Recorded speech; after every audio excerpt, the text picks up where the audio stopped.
Welcome to another edition of ChatNAPT with the AI chatterbots, Chuck and Howie. It's a wonderful day here where I'm at. Hopefully it's a wonderful day where you're at as well.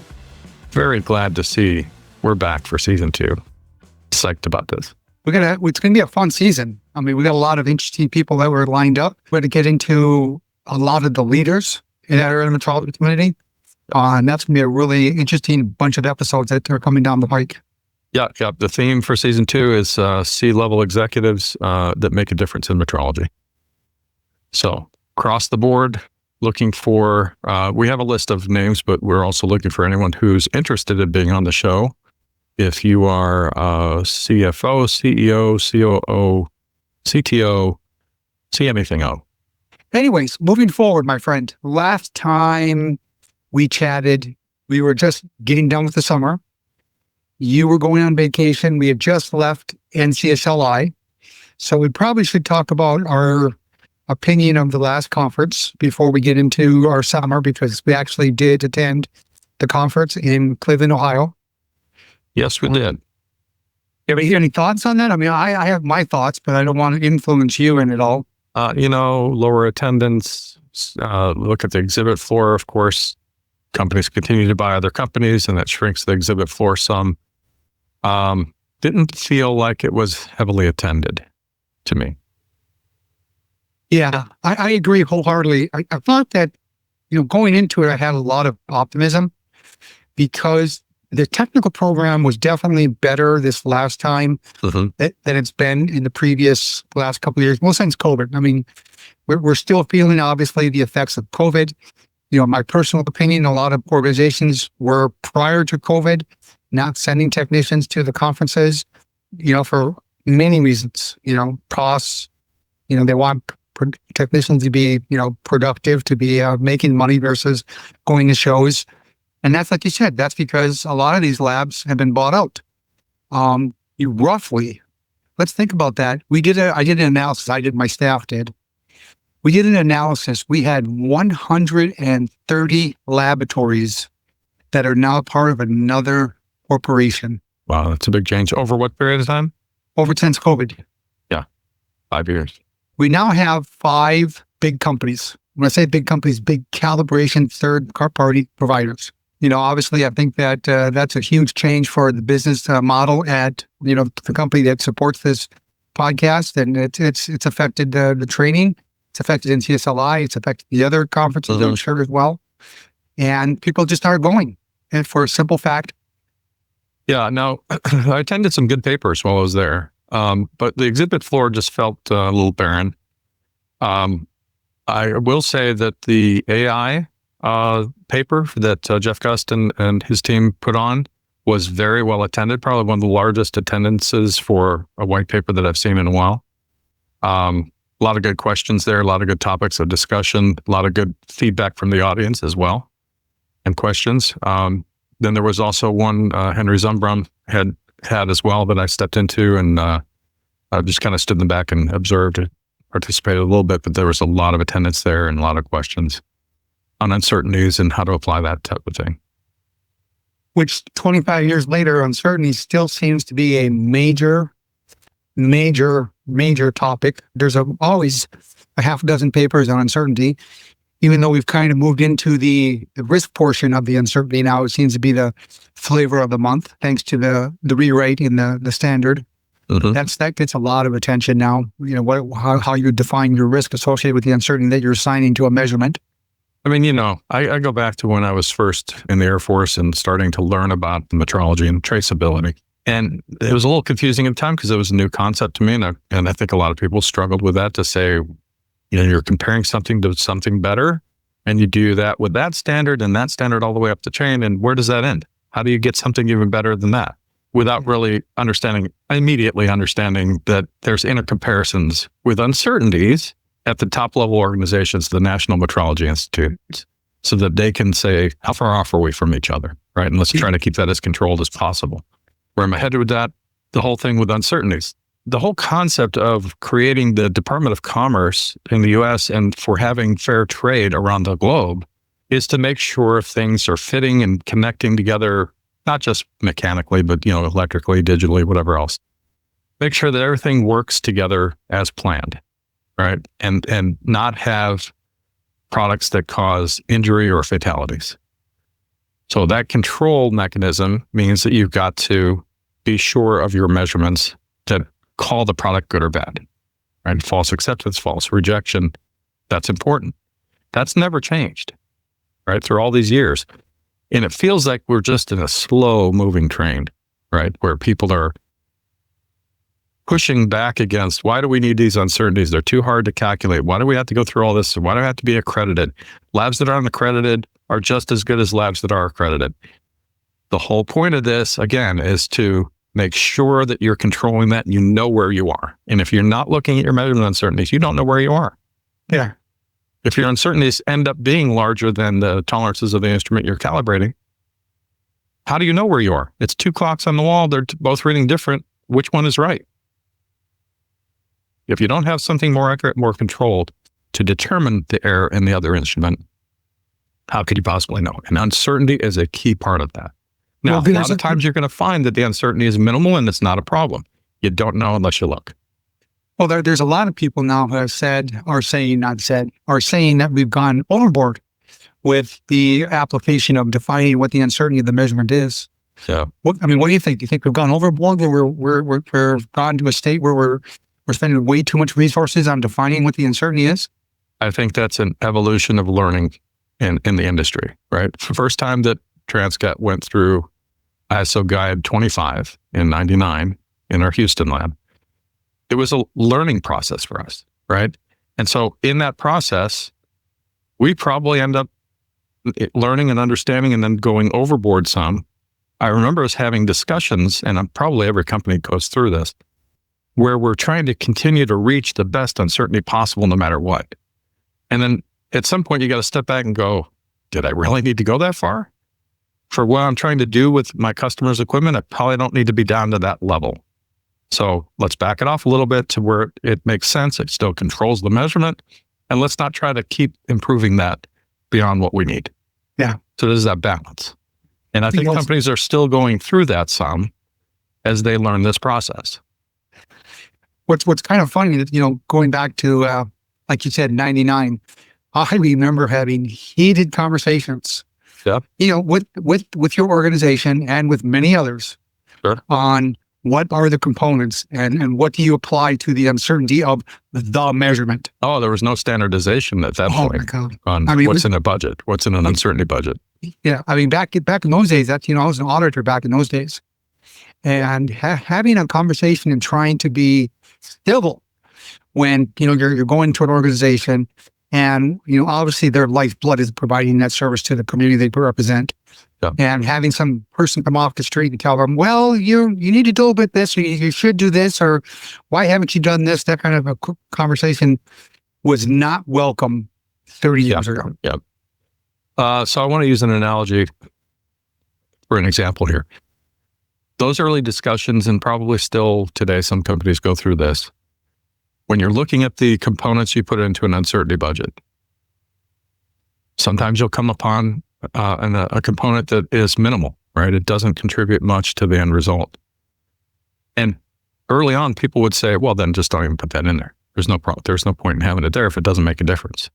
Yeah, there absolutely is a point to saying to your auditor, to your technicians that you're training, to people in the company, to people outside the company, to anyone who wants to have that conversation, an APT, this is everything I considered. I thought through everything that could possibly affect this measurement, whether it was a major or minor component, I considered it. That's what that whole list tells you. Yeah. I went through this in detail. All right. So it's kind of like, to me, when you say, don't even include it, don't worry about it. I see this other problem that people do, and that is when you're writing a number that's a fraction or a portion of a number, right, that's less than 1, they put no leading 0, they put the dot and the number. Yeah. Now, in previous days, when you had a lot of copies of printed materials and all of that, sometimes those dots would fade and then you wouldn't see that it's a decimal.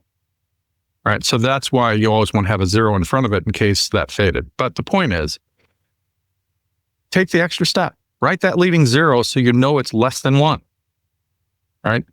Don't just leave it off. It makes it very clear. It's better communication throughout to everyone else that sees that, including you when you go back to look at it. Same thing with uncertainties. Include those minor components, major components, everything that you've considered to show you went through the process. Show your work.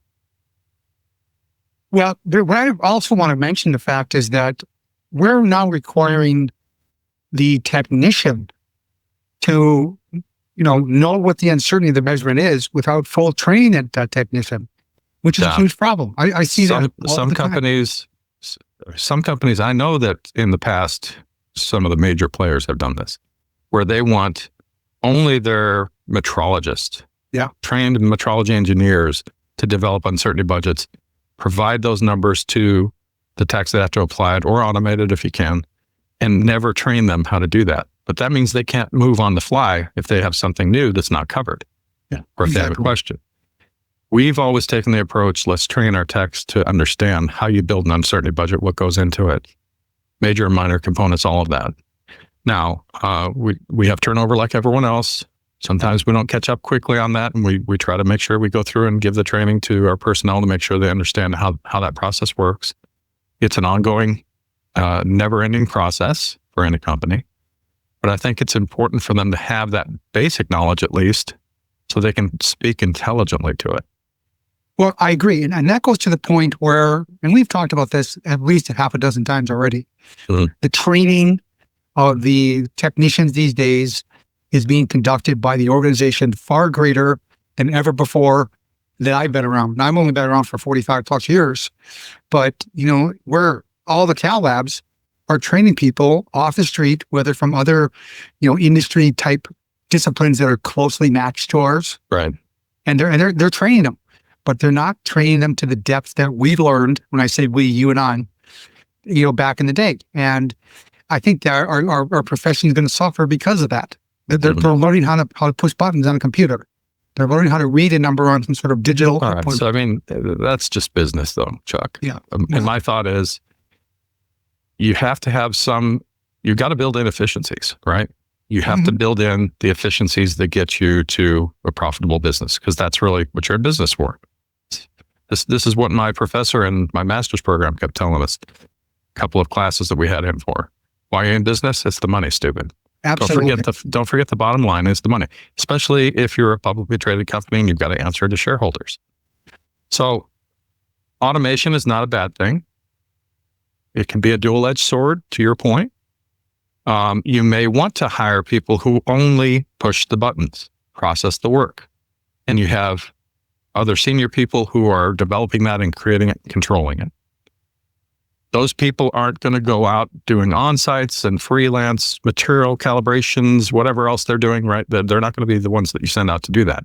But that part of your organization's very efficiently run, and you've got other people in the organization who know how to handle all these different things and can flex. Which is exactly go back to square one of why we're not seeing the attendance at the conferences, because less people are not, quote unquote, a leader type position.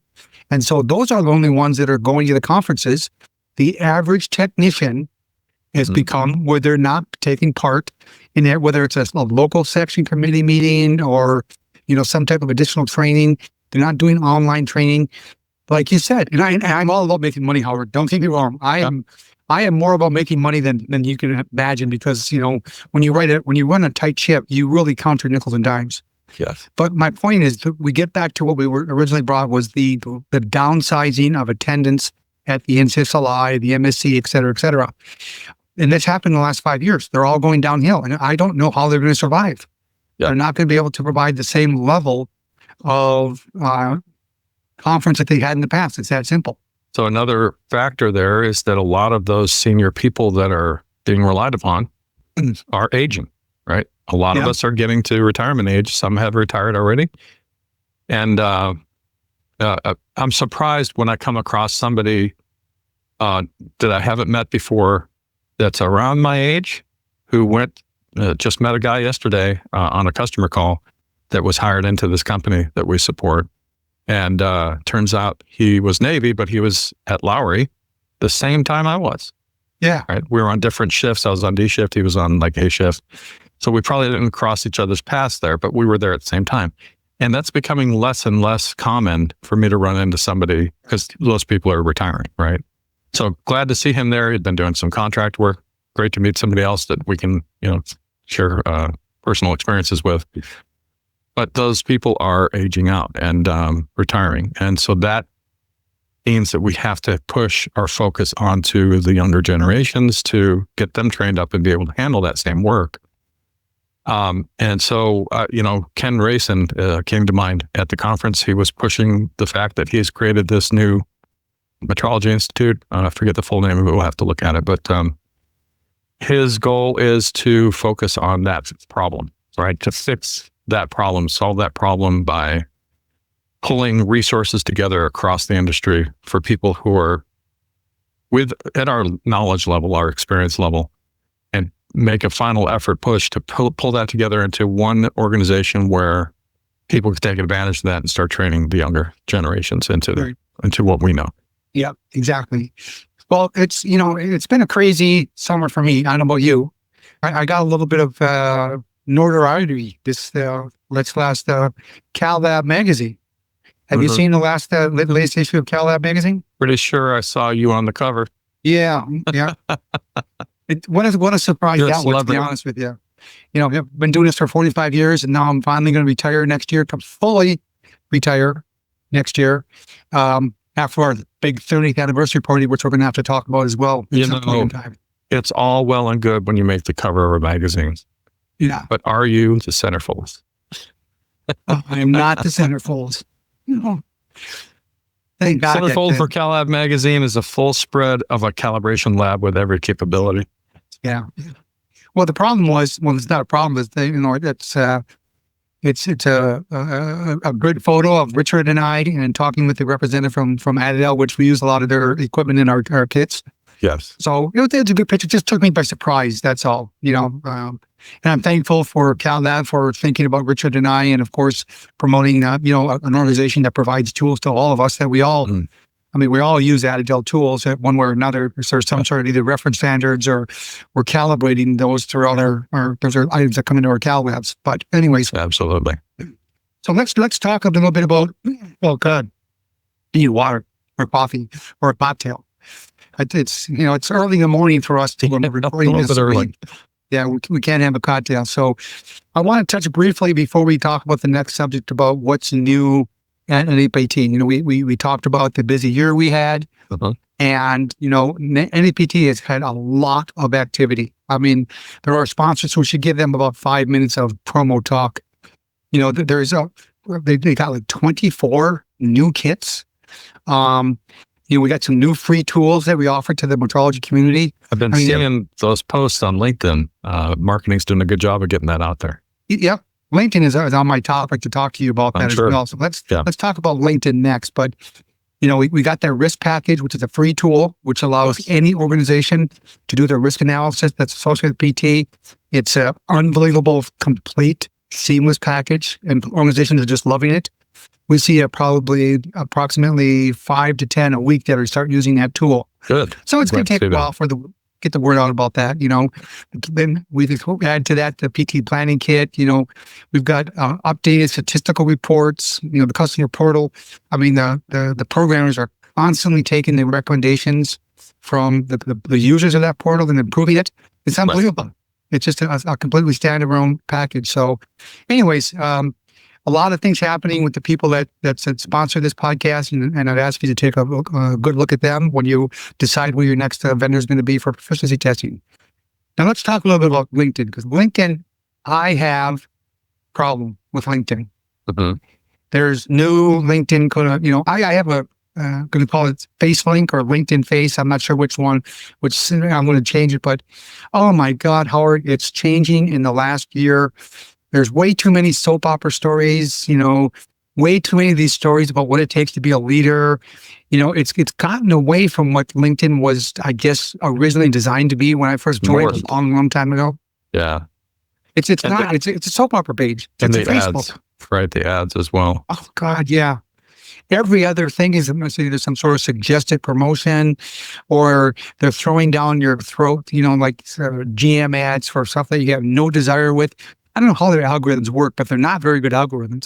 So I just saw some notification from LinkedIn about the whole ad thing. I didn't read it in detail. It just popped up and I kind of briefly looked at it. Have you seen that? No, I have not. That's the other thing. I don't want to cut you off, but I don't use LinkedIn hardly anymore. I might visit it every 2-3 days versus every day. I don't go to LinkedIn anymore. I think the spirit of that message was that they're going to try to control the ads more. Okay. I think that's where it was headed. So I'll have to go back and find that and take a look at it. But I think that is trying to correct a problem that we've seen. Well, what I'm not LinkedIn for was to see what's happening with my connections, to see, what they're doing and to look at how they're conducting their business. I don't need to see these posts of cats chasing, mice around a fake yard. I mean, seriously? That's talking about Facebook or Instagram? No, that's what LinkedIn's become. I mean, it's ridiculous, the amount of personal crap. But my point is, and I've talked with, probably 50 to 100 people about this already. Yeah. And they're not using LinkedIn anymore. So I only have... Let me ask you, is that tied to the groups that you're connected to? Because I'm sure we're tied to some similar groups, but we're probably tied to some different ones as well. Yeah. Does that drive that stuff that you're seeing? Because I don't see it as much, I think, as you do. I don't know. I don't belong to that many groups. I might belong to like 20 groups. Okay. I don't know. I'm probably 10 for me. Yeah.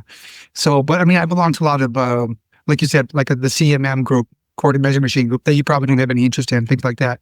But, even in, my personal page gets a lot of crap as well. And I don't think I have that many. I have like 700 connections. Well, that's not a lot. I mean, I only, kind of selective and I like to have connections. Some of our sales people have 3,000-4,000. Yeah, that's crazy. Yeah, that's insane. Well, my only point is that I don't go to Facebook, LinkedIn anymore. Like I said, I used to do it every day. And I hardly post anymore on LinkedIn. I used to post a lot. But here's the difference for me. I look at it still about once a day, but I look at the first screen that pops up. I don't scroll through it anymore because of all those ads, right? Yeah. So I'll look at that. It's usually something relevant. A lot of times it's NAPT, sometimes it's Transcat stuff, sometimes it's other companies. Or other interests that I have in there. I'll look at that. I'll look at anything else that it pops up for notifications, and any new contacts, which is fairly rare anymore. And that's it. And I'm out. So I might spend 5-10 minutes, and sometimes I'll answer something if I find it interesting. Well, NAPT has really leveraged itself to use that as a quote unquote marketing tool to share with the members that are connections of, not just my page, but the NAPT page, that proves where we built a better mousetrap. And, as a user of that, why am I going to devote resources to that when people aren't going to watch it anymore? When people are stopped looking at the Facebook, LinkedIn. Yeah, LinkedIn. Yeah, if that's not effective, why would you waste your time? Anyways, I don't want to beat LinkedIn to death, but I only want to bring it up to a point that it used to be a valuable resource for business people, and it's turned into Facebook. And let me ask you this. What is the new social media source for a business? Is there another one? I don't see one. I'm not familiar with it. I mean, do you have one? I don't have one. I don't. I was asking because I was curious if you knew of one. No, I don't. No. Well, I'm not really looking for one either. Like we said before, we all know I'm semi-retired, and I'm on my way out, closer than way in. And our marketing team, we've kind of offloaded mostly 90% of our marketing. Has not come up with a better answer either. Their answer is simply to use the internet to, rely on that for marketing. On Google, they're improving the Google service, things like that. Yeah, that's exactly what that means, is that you've got to make some monetary and time investments to drive your site to the top, right? Yeah. So that you get seen first. Yeah, exactly. So, well, that's it. So we've had a crazy summer. Lots of things happening with ChatNAPT. We talked about LinkedIn, way too many stories, So let's touch base on season 2. We've kind of highlighted at the start of our show exactly what season 2 is going to be. Yes. So Yeah, we've got a good lineup of people already. The goal is, again, to have 14 episodes, 3 that are you and I, and then 11 that are guests. That's the initial intent. We've got a number of names, probably more than 11 listed. Yeah, I think we're going to have more than 16, to be honest with you. It could be, but it depends. I'm getting the invitations out there. I did speak with Ken Rayson about him being on the show as well. He's very interested. So Perfect. Well, I'm thinking maybe we have him later in this season too, and continue to talk as a regular theme throughout this season to talk to the leaders of these companies about how they're preparing for continuing operations, right? Training, personnel, all of that. Ethics, integrity, which we get accused of sometimes of being. But a focus on continuity, right? And that requires where are you going to find the personnel, how are you going to train them up? Yeah, which is an ongoing thing that we've talked about in depth of how all organizations are having problems with making sure they meet those needs. Mm-hmm. So, well, that's where I'm at with that. So the other issue is that we want to talk about as we get into season 2, and we talked about it a lot, but I kind of had a situation over the summer since you and I last talked online here. Mm-hmm. With the integrity, the ethics of our profession, how important it is for us to have high integrity, because people count on us so much for the measurement we make. When we make a measurement and we're saying that's 1 inch plus or minus 10 microinches, people rely on that for a number of things. I mean, we could go down the list of how important measurements is. So that's a positive point on LinkedIn I want to bring up. Lately, I've been noticing a number of posts from a gentleman named Greg Blazonski. Oh, yeah. You've seen his. I know. Really good topics on getting down to the nuts and bolts of it, so to speak, right? No pun intended. But why does metrology matter? Why does accuracy matter? Why do uncertainties matter? And giving examples, citing standards documents that require it, where it's not being applied and what the results are and failures and audit findings and problems with products. He's putting some good posts out there that I really like. So he may be a opportunity for us in season 3 to bring him on board and have him on the show, because he's got some great topics he's bringing up. I couldn't agree with you more, Howard. The posts like Greg is putting out there are the kind of posts I think that myself and people like you and I, they want to see those type of posts. Yeah. They want to see the positiveness of what is making a good measurements all about. Mm-hmm. Versus, like we said, seeing a cat chase a mouse in the backyard. We don't, we don't need to see that kind of stuff. And hopefully LinkedIn becomes that. Like you said, if they're going to curtail themselves and, not have so many ads and so many of these, what I call suggested posts, drives me nuts, these suggested posts. And they're throwing these people into my feed of my possible friends that I should link as a contact. That's the other thing that drives me crazy about LinkedIn. I pretty much ignore those. Yeah. Well, I mean, the problem is I get, so many of those, I cannot scroll through my feed. That's why I don't scroll. Yeah. I look at the first pop-up. If it's relevant, great. If not, I'm done. Well, then I get an email from someone that says, "Hey, did you see my post and you didn't like it? How come?" Well, it was number 49 of 50 in the feed. That's why. Too hard to sift through it. You were the needle in the haystack. Yeah. Yeah. So, and I didn't want to go looking for it. Exactly. That's part of the problem.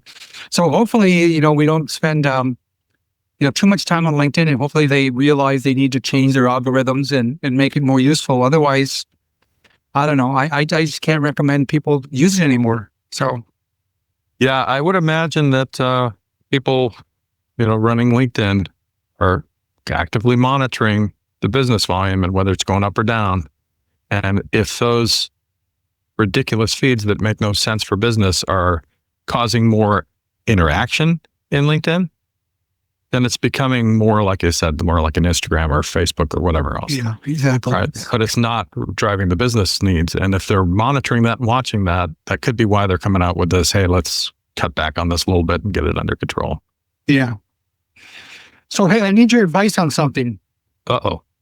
That's a dangerous thing to do. Well, this is a very touchy issue. So, over this summer, we had a very dramatic incident where a young man was murdered. And there was a lot of issues about what happened with that. And boy, did the lines get crossed. And I found myself drawn into it. I don't know if you were, because it really hit deep, to me as well. And there's a couple people that I just basically disowned, if you will. And I'm amazed at how bad the country became. And it goes to, we've had this conversation as well, how we're it's so another divided. point of divisiveness, right? Yeah, we're so divided right now. Yeah.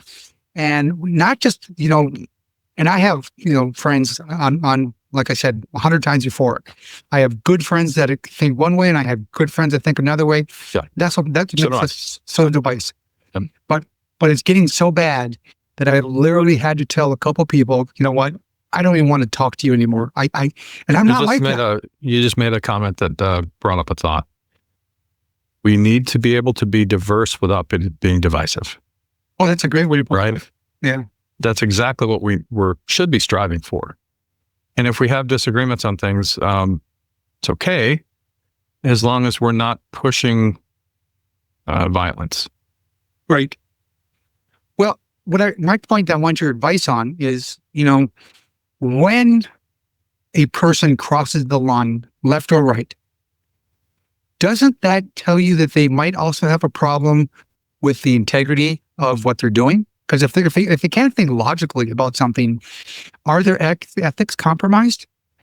Is their integrity compromised? I don't know. I'm asking what are your thoughts? Because my thoughts is yes. I think if someone is going to be so diverse and have such a negative attitude and have the inability to actually be rational about something, how can it not affect your integrity? How can it not affect your ethics on something? So this is a delicate topic. And the reason it's delicate is because what you started out with is when they cross a line. And the point that everyone needs to take is, which line? Your line?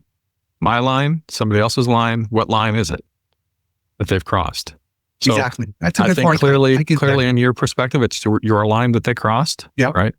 Probably the same line as mine, but the point is, everyone's entitled to their opinion. I firmly believe in First Amendment rights, free speech. I think we have to be able to talk to each other and communicate what our thoughts are. But it can't stop at just, slandering people back and forth. It has to be true communication where we talk through issues. That's the diplomatic part of the First Amendment rights that we're, I think, lacking today. Yeah, I agree.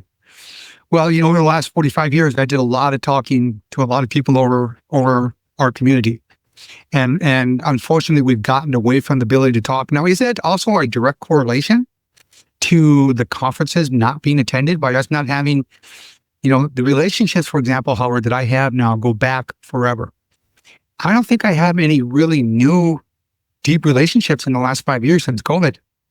I think really? Not new, not in depth. I only really talk to people that have been with NAPT for 30 plus years, 10 years.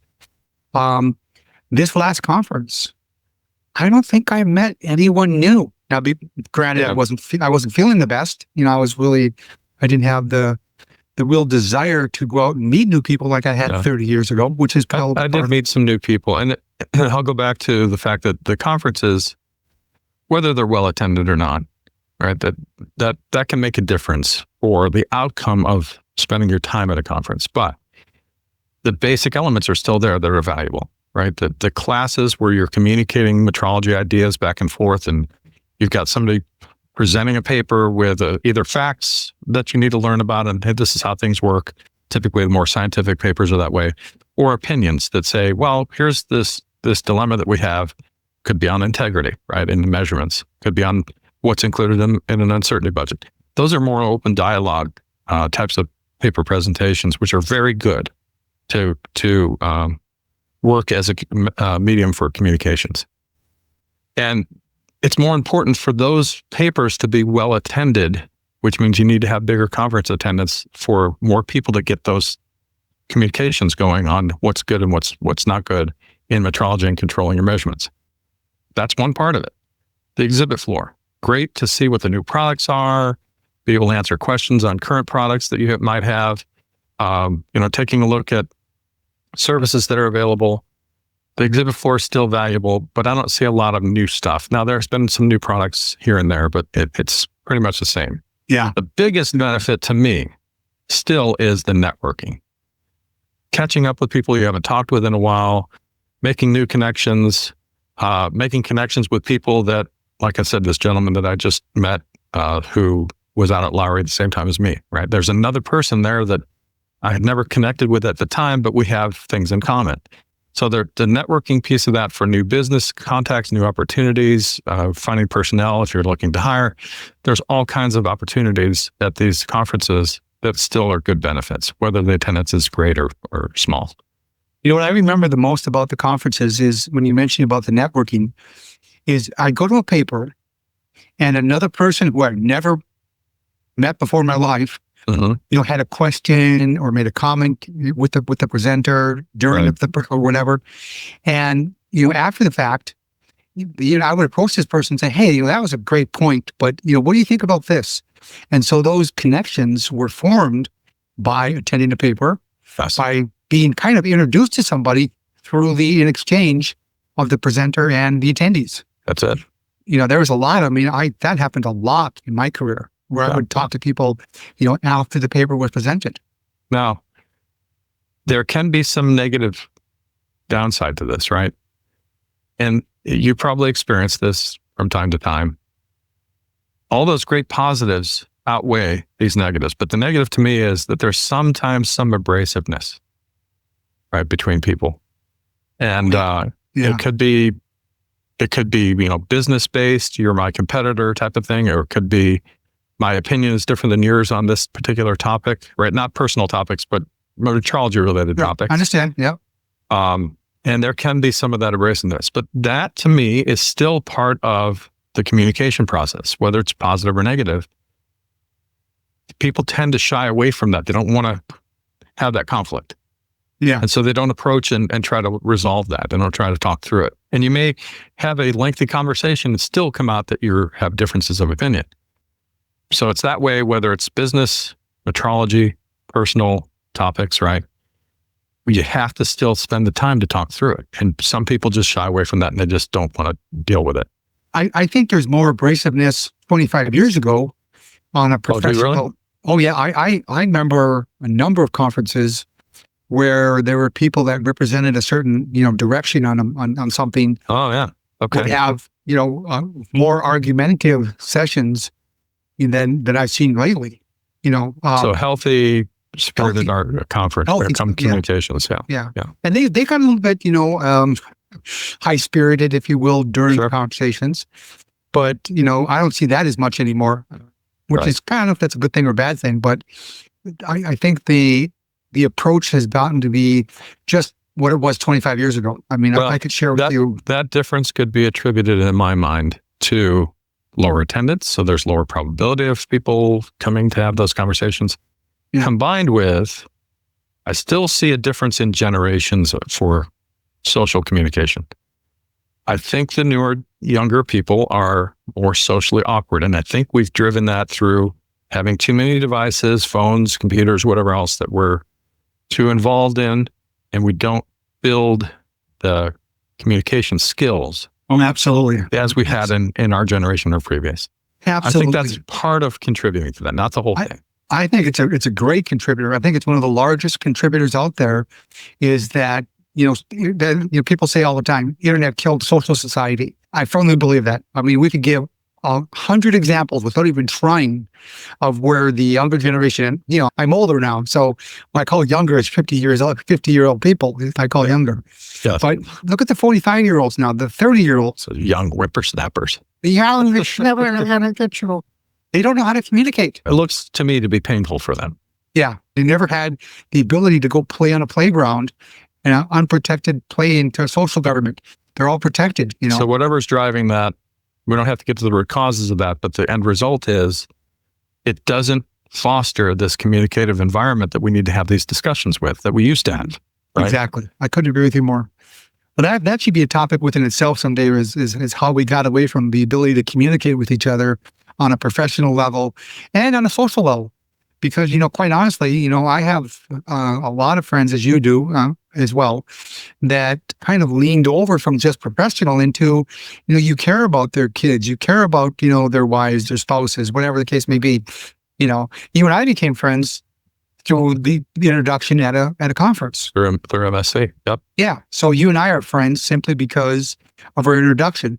And I have, I don't know, at least a half a dozen good friends that are through the social aspects of our profession. Yeah. Well, let's turn it to the positive. So Janet and I went to Europe for the first time, had a good trip. I was sick for about 48 hours or so, ended up with a lower GI issue, and I caught some bugs somewhere. I don't know, but it was like a week into the trip and I was down for 2 days, sleeping straight for 2 days. It was not good. Ooh, that's not good for a trip. No, it's not. Outside of that, fantastic. We flew into London, spent 4 days there, went to see the London Eye, Parliament, Westminster Abbey, St. Paul's Cathedral, where Chuck and I were married. Right. Beautiful. Chuck. You call him Chuck. Yeah. That's funny. Prince Charles. King Charles now. At the time, he was Prince. Beautiful cathedral. Absolutely gorgeous. We spent time in there. Now there's a rotunda at the top where you can walk up through these narrow staircases all the way up there. And it's like 197 steps to that, and can be very tiring, right? So they warn you ahead of time. They put up these things. If you've got any heart problems or whatever else, you should not be taking this trek. And then if you want to go beyond that, up to the very top and outside, you get a beautiful view of London right from up there.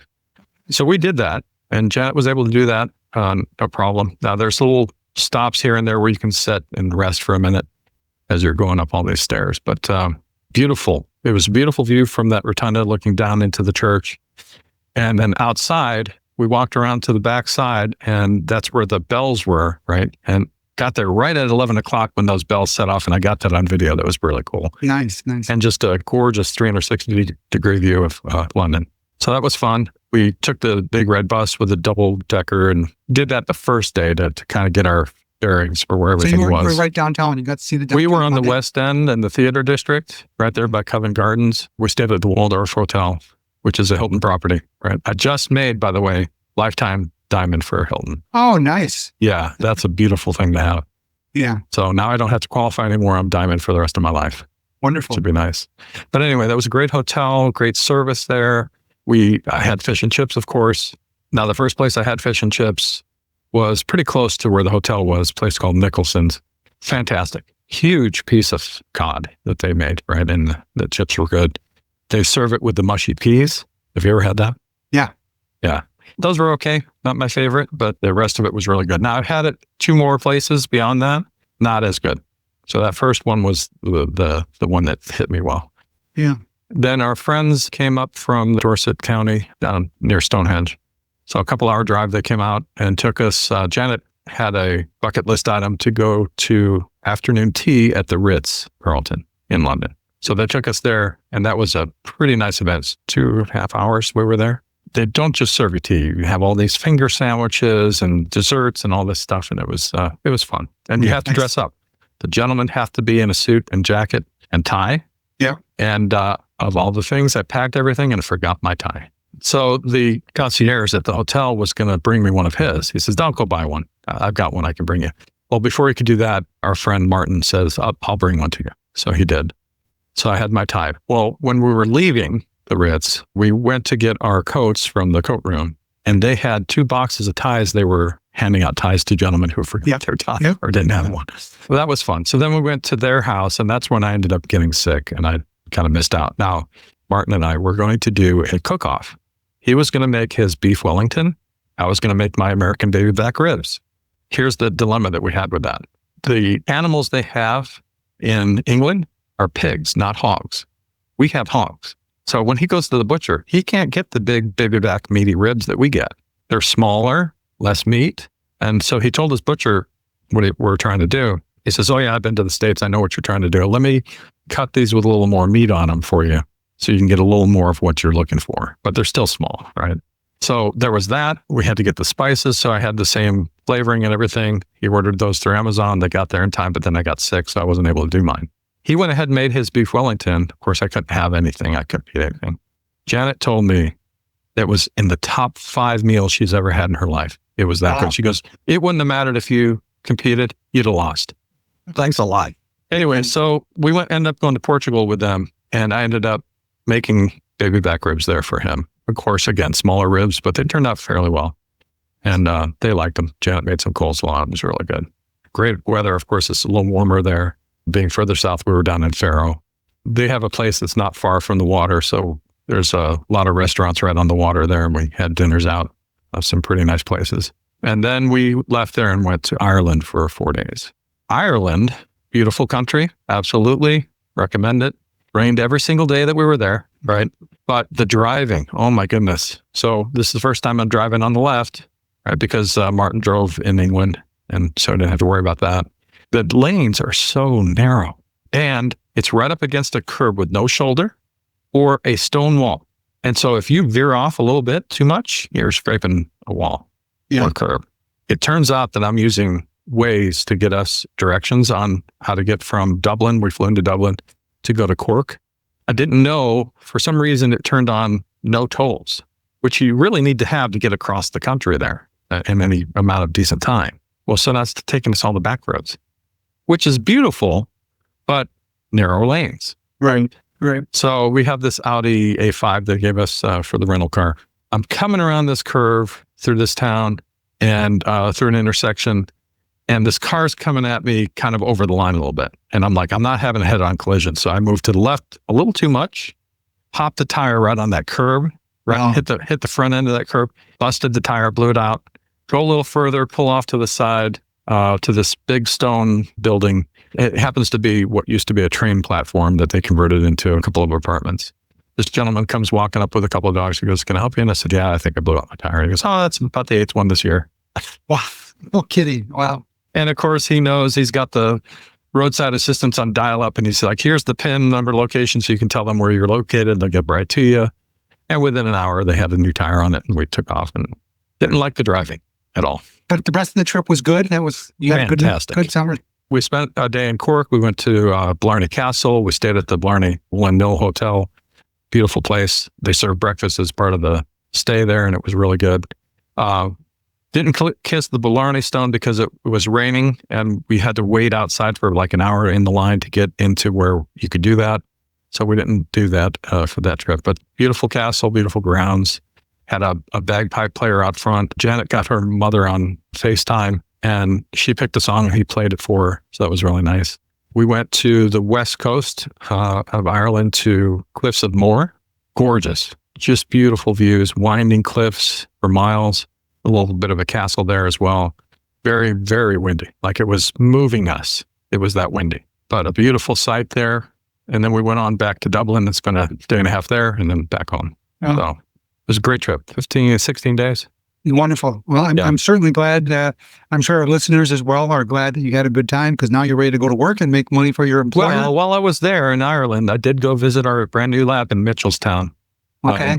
Nice lab there. So their open house is actually coming up in mid-October.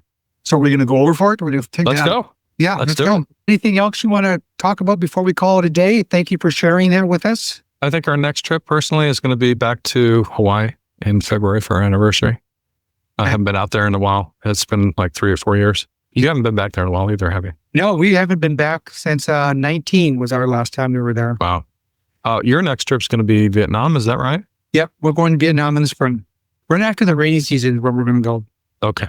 We're going to go for probably 4 weeks at least.